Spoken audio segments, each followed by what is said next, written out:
In this module, we discuss attacks on truth with various isms or false philosophical systems. The first we will discuss is called Pragmatism.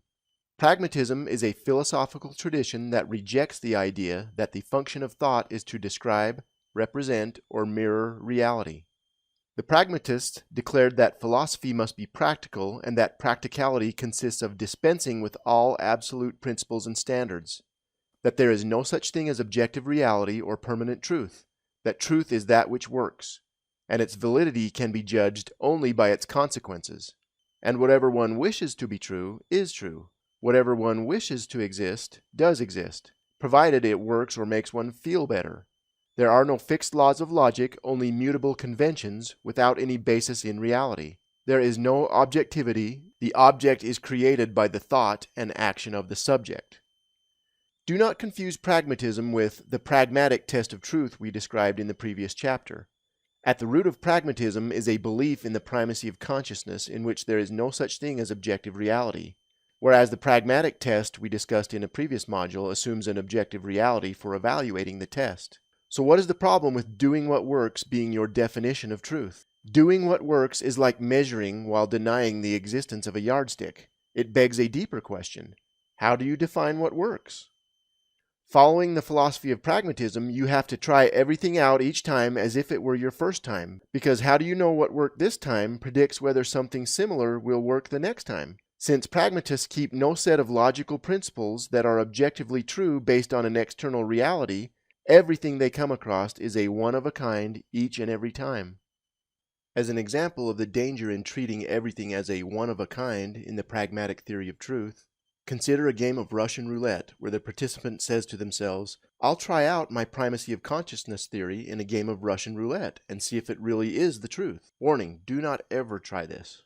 Not building up any reusable structures of conceptual knowledge is a destructive way of living life. The pragmatic definition of truth, truth is that which works, is a false definition which leads to subjective statements like, what works for you is different than what works for me, but that's okay, we're both right. What if it works for you but not for me? Are we both right? How do you define what works? In the game of Russian roulette, you have to pull the trigger every time and see what happens. After 4 clicks, you assume it must be true. On the 5th click, boom! This confuses a test of truth for the definition of truth, which makes truth dependent on subjective experience rather than objective reality. With the pragmatic theory of truth, there is no standard, so you must pull the trigger every time. Tests of truth are not definitions of truth. Other flavors of the primacy of consciousness have also been around for a long time. Consider the following 4 destructive isms. Relativism claims that truth changes according to conditions such as time and place. In other words, there is no universal objective truth. Elder Christofferson said, relativism means each person is his or her own highest authority. To those who believe anything or everything could be true, the declaration of objective, fixed, and universal truth feels like coercion. I shouldn't be forced to believe something is true that I don't like. Skepticism is the theory that certain knowledge is impossible. Skeptics claim that reality does not exist independent of the mind, or if by chance such an independent reality does exist, we are completely cut off from it, trapped behind our own invalid senses and our limited perspective. For a skeptic, truth is unknowable because reality is unknowable. Ayn Rand, mocking the skeptics, summarized their own ridiculous argument. Said Kant, reality perceived by man's mind is a distortion. The distorting mechanism is man's conceptual faculty. Kant's argument, in essence, ran as follows. Man is limited to a consciousness of a specific nature, which perceives by specific means and no others. Therefore, his consciousness is not valid. Man is blind because he has eyes, deaf because he has ears, deluded because he has a mind, and the things he perceives do not exist because of the fact that he perceives them. Subjectivism is the philosophy that our own consciousness is the only unquestionable fact of experience and that there is no external or objective truth. The objectivist philosopher Leonard Peikoff said, the subjectivist denies that there is any such thing as the truth. On his view, truth varies from consciousness to consciousness. Dogmatism is a form of false certitude by holding on to a view no matter what, regardless of potential facts to the contrary. Elder Packer said, a virtue when pressed to the extreme may turn into a vice. Unreasonable devotion to an ideal without considering the practical application of it ruins the ideal itself. These false beliefs all similarly undercut man's reason by declaring truth to be either subjective, varying from person to person, or truth is unknowable. Such attacks on man's reason are not new. Cratylus, as far back as the late 5th century BC, was such an attacker. Cratylus believed that no knowledge is possible, because by the time you attempt to categorize anything, it has already changed. Since nothing true can be said of all things that change, words themselves are meaningless. Cratylus advocated giving up speech altogether, only communicating by wiggling his little finger. There is a varying intelligence scale, ranging in capability from dumb as a rock to capable of abstract conceptual thought or reason. Aristotle recognized early these foolish attacks on man's reason and where to categorize those who advocated such foolishness. Aristotle said, "For such a man, an extreme skeptic who believes knowledge is impossible on any level, as such is from the start no better than a vegetable." With our definition of truth as correspondence of thought with reality, we have an objective standard of true and false, since reality is the same for everyone. Truth is always direct line of sight between you and reality. In practice, this means nothing comes between you and reality as the standard of truth. Existence always gets Tier 1 status, and consciousness always gets Tier 2 status. This is the Lord's definition of truth, as stated in Doctrine and Covenants 93:24, and truth is knowledge of things as they are, and as they were, and as they are to come. So what can mess this up? Anything that gets between you and reality, replacing the standard of truth with a source of truth. The following are numerous potentially valid or invalid sources of truth, but all are invalid standards of truth. In other words, giving Tier 2 status to reality and Tier 1 status to anything either valid or invalid between you and it, such as subjective feelings, presented by mystics as a mysterious higher way of determining truth, or popular opinion, or expert opinions, such as expert scientists who say, because of my PhD, I am the standard. Or scriptures, which are written by persons. The standard works are not the standard of truth, but they are excellent, valid sources of truth. Elder Cannon said, "I can play the Bible like a fiddle." Scriptures then become a quoting contest called wresting the scriptures, pitting one against each other.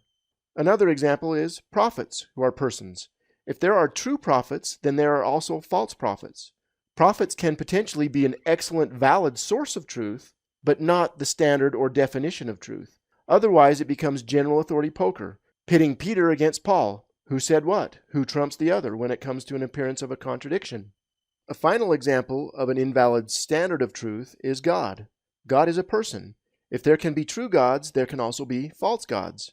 The true God is an excellent, valid source of truth, but not the standard of truth. Otherwise, it then becomes which God? Whose God? God himself didn't say he was the standard of truth. In Doctrine and Covenants 93:24 it said, "Truth is knowledge of things as they are, as they were, and as they are to come." Doctrine and Covenants 93:24 didn't say, "God is the standard of truth." Joseph Smith described in his time where everyone was speaking authoritatively for their version of God with much confusion. Even God didn't say, "Truth is what I say it is." "I am the truth, the way, and the light" means source of truth, not standard of truth. God, faith, and heart are all subjective standards of truth, with every consciousness becoming a law unto themselves and competing. With primacy of consciousness, the question in all of these is, which God, which prophet, which expert? Many of these sources are valid. How do we fit them into our discovery of truth? We fit them into our discovery of truth by letting them advise us, but we do not let them replace the standard of truth by getting between us and reality. Remember, primacy is not an either-or proposition, but is all about correct ordering. The correct order to integrate all of these sources of truth is by giving Tier 1 status to reality, Tier 2 status to your consciousness, and Tier 3 status to all of these potential sources advising you what is true. A fallacy is a mistaken belief based on unsound reasoning. Many of the following fallacies that we will discuss have Latin names because they have been around for such a long time, even back to Aristotle. The first one we will discuss is called argumentum ad passiones, or argument from passion. Notice that Doctrine and Covenants 93:24 does not say truth is what you feel it is. Appeal to emotion is a logical fallacy characterized by manipulation of emotions, such as fear, pity, or joy, in the absence of verifiable factual evidence. Emotions are real but subjective, telling you what you value. Other people may value the same things you value, but there is no guarantee. You have your emotions and they have their emotions, and neither person is duty-bound to obey the emotions of the other as factual truth. Giving the emotional faculty primacy over the rational faculty, personal feelings take over all 5 branches of philosophy and become the standard by which we judge real or unreal, true or false, good or evil, just or unjust, beautiful or ugly. The famous quote by Obi-Wan Kenobi from the Star Wars movie, where he says, "Luke, let go, follow your feelings," is an example of appeal to emotions. Emotions are not a means of cognition for learning about the external world. Latter-day Saints have been singing the correct primacy issue for a very long time in hymn number 336, which says, "School thy feelings, O my brother, train thy warm, impulsive soul. Do not its emotions smother, but let wisdom's voice control. School thy feelings, there is power in the cool, collected mind. Passion shatters reason's tower, makes the clearest vision blind." The next fallacy we will discuss is called argumentum ad populum, or appeal to popular opinion. This is conformity with the majority. This is willfulness or a subjective standard. Notice Doctrine and Covenants 93:24 does not say truth is what the majority of people believe.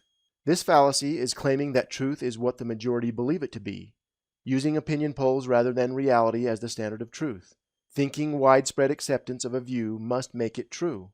It must be true since so many people believe it. It must be good since so many people want it. It must be right since so many people do it. Teenagers fall particular prey to this one. Sales to the teen market make a lot of money from it. Appeal to popular opinion is abdicating your reason to someone else.